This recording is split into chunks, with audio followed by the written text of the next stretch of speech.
Pernahkah Anda merasa lelah? Lelah karena selalu merasa marah, kesal, atau terganggu oleh orang lain?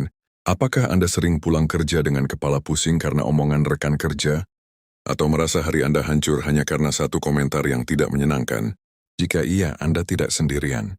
Kebanyakan dari kita menghabiskan energi yang luar biasa hanya untuk menanggapi hal-hal kecil yang dilakukan atau dikatakan orang lain. Kita membiarkan mereka menjadi dalang di balik perasaan kita. Kita membiarkan mereka mengendalikan kebahagiaan kita. Tapi bagaimana jika saya katakan bahwa ada cara untuk berhenti? Ada jalan keluar dari siklus ini.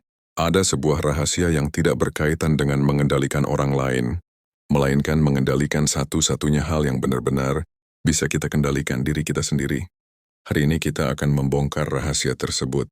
Kita akan belajar cara untuk membangun benteng mental yang begitu kuat, sehingga tidak ada lagi omongan, tindakan, atau bahkan kebisingan dari luar yang bisa menembus dan mengguncang kedamaian batin Anda.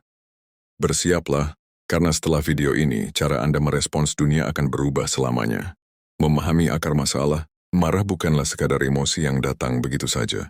Ia adalah hasil dari sebuah proses. Bayangkan ini, Anda sedang mengemudi dan tiba-tiba ada mobil lain memotong jalan. Anda clear, reaksi pertama Anda mungkin adalah terkejut, kemudian muncul rasa kesal, dan akhirnya Anda marah. Tapi mengapa? Mengapa insiden kecil itu bisa memicu badai emosi? Akar masalahnya seringkali bukan pada tindakan orang lain, melainkan pada ekspektasi kita. Kita berharap orang lain akan bertindak sesuai dengan standar kita. Kita berharap dunia akan berjalan sesuai dengan skenario yang kita inginkan. Ketika realitas tidak sesuai dengan ekspektasi kita, disitulah konflik batin muncul. Kita marah karena merasa dikecewakan, tidak dihargai atau terancam. Ini adalah poin pertama yang harus kita tanamkan dalam pikiran. Marah seringkali adalah respons terhadap ekspektasi yang tidak terpenuhi. Sebelum kita bisa membangun benteng mental, kita harus terlebih dahulu mengakui bahwa emosi kita, termasuk amarah, adalah tanggung jawab kita sendiri. Orang lain mungkin memicu, tetapi kitalah yang memilih untuk merespons. Ini adalah sebuah pengakuan yang membebaskan, karena begitu kita menerima fakta ini, kita menyadari bahwa kekuatan untuk berubah ada di tangan kita, bukan di tangan orang lain. Bab 1. Mengadopsi filosofi stoikisme modern. Salah satu kunci paling kuat untuk tidak terganggu oleh orang lain adalah dengan mengadopsi prinsip-prinsip dari filosofi kuno bernama stoikisme. Jangan khawatir, ini bukan tentang menjadi robot tanpa emosi. Sebaliknya, stoikisme mengajarkan kita untuk fokus pada apa yang bisa kita kontrol dan melepaskan apa yang tidak bisa kita kontrol. Pikirkan kembali insiden mobil tadi. Apa yang bisa Anda kontrol? Anda bisa mengontrol bagaimana Anda merespons. Anda bisa memilih untuk tetap tenang, melanjutkan perjalanan Anda. Atau Anda bisa memilih untuk membunyikan klakson, berteriak, dan membiarkan insiden itu merusak suasana hati Anda seharian. Apa yang tidak bisa Anda kontrol? Anda tidak bisa mengontrol mengapa orang lain memotong jalan. Nah, mungkin dia sedang terburu-buru, mungkin ada keadaan darurat, atau mungkin dia hanya pengemudi yang ceroboh. Memikirkan alasan di baliknya tidak akan mengubah fakta bahwa itu sudah terjadi. Ini adalah inti dari stoikisme. Pemisahan antara kendali dan tanpa kendali. Latih diri Anda untuk secara otomatis mengajukan pertanyaan ini setiap kali Anda merasa terganggu. Apakah ini sesuatu yang bisa saya kendalikan? Jika jawabannya tidak, tarik napas dalam-dalam, lepaskan, dan alihkan fokus Anda ke hal lain. Ini adalah latihan mental, seperti otot yang perlu dilatih setiap hari. Semakin sering Anda melakukannya, semakin mudah Anda melepaskan hal-hal yang di luar kendali Anda. Bab 2. Membangun empati sebagai perisai. Paradoksnya, salah satu cara terbaik untuk tidak terganggu oleh orang lain adalah dengan mencoba memahami mereka. Ini bukan tentang membenarkan tindakan mereka, tetapi tentang membangun empati. Ketika seseorang berteriak pada Anda, alih-alih langsung marah, coba tanyakan pada diri sendiri. Apa yang mungkin sedang terjadi pada orang ini? Mungkin dia baru saja kehilangan pekerjaan, mungkin dia sedang menghadapi masalah keluarga yang besar, atau mungkin dia sendiri sedang merasa sangat tidak nyaman dan ketakutan. Tindakan dan perkataan orang seringkali adalah cerminan dari kondisi batin mereka sendiri. Orang yang bahagia dan damai jarang sekali berteriak atau menyakiti orang lain tanpa alasan yang jelas. Dengan memandang orang lain melalui lensa empati, Anda akan melihat mereka bukan sebagai musuh yang harus dilawan, tetapi sebagai manusia yang mungkin sedang berjuang Pandangan ini secara fundamental mengubah respons Anda. Amarah Anda akan berubah menjadi rasa kasihan atau setidaknya sebuah ketidakpedulian yang tenang. Anda akan menyadari bahwa serangan mereka tidak bersifat pribadi. Itu hanyalah ekspresi dari penderitaan mereka sendiri. Dan Anda tidak perlu mengambil alih penderitaan itu. Bab 3. Kekuatan penafsiran ulang, reframing. Otak kita adalah mesin penafsiran. Setiap kejadian yang kita alami, kita beri makna. Bayangkan Anda mengirim pesan ke teman dan dia tidak membalasnya. Ada banyak cara untuk menafsirkan kejadian ini. Anda bisa menafsirkan itu sebagai, dia tidak suka saya, dia mengabaikan saya, game atau di saya tidak penting baginya. Penafsiran ini akan membuat Anda merasa marah atau sedih. Namun Anda juga bisa menafsirkan ulang kejadian itu. Anda bisa berpikir gak mungkin dia sedang sibuk, mungkin dia sedang ada di rapat, atau mungkin dia lupa membalas. Penafsiran ulang yang lebih netral atau positif ini akan mengubah respons emosional Anda secara drastis. Anda tidak akan merasa marah atau sedih, melainkan merasa tenang dan sabar. Latih diri Anda untuk secara sadar menafsirkan ulang situasi yang memicu amarah. Ketika seseorang berkomentar negatif tentang pekerjaan Anda, jangan langsung menafsirkannya sebagai serangan pribadi. Coba tafsirkan ulang sebagai, ini adalah umpan balik yang bisa saya pelajari darinya. Atau mungkin orang ini memiliki standar yang berbeda. Kekuatan ada di tangan Anda untuk memilih penafsiran mana yang akan Anda pegang. Dan pilihan itu akan menentukan apakah Anda akan marah atau tidak. Bab 4. Menetapkan batasan yang jelas dan kuat.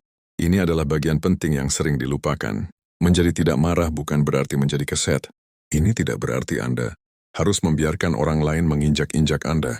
Sebaliknya, menetapkan batasan yang jelas dan kuat adalah salah satu strategi paling efektif untuk menjaga kedamaian batin. Batasan adalah aturan-aturan yang Anda tetapkan untuk diri sendiri dan orang lain, tentang apa yang bisa dan tidak bisa Anda terima. Misalnya, jika ada rekan kerja yang terus-menerus menyela Anda bisa dengan tenang dan tegas mengatakan, maaf saya belum selesai bicara. Bisakah Anda menunggu sebentar?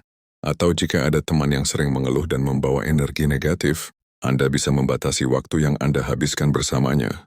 Menetapkan batasan bukanlah tindakan agresif, melainkan sebuah tindakan perlindungan diri. Batasan memberi sinyal kepada orang lain tentang bagaimana Anda ingin diperlakukan, dan itu juga melindungi Anda dari kelelahan emosional. Ingat, Anda berhak melindungi ruang mental dan emosional Anda. Bab 5.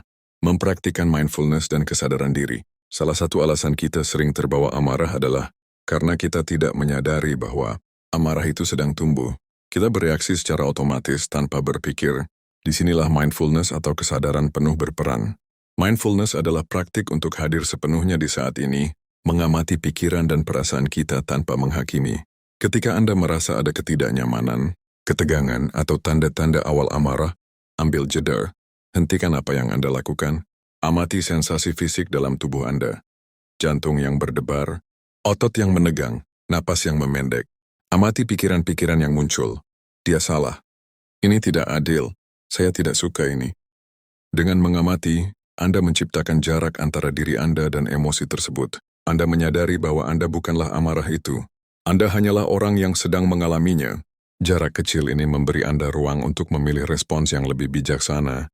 Alih-alih bereaksi, Anda bisa memilih untuk tidak melakukan apa-apa selain bernapas.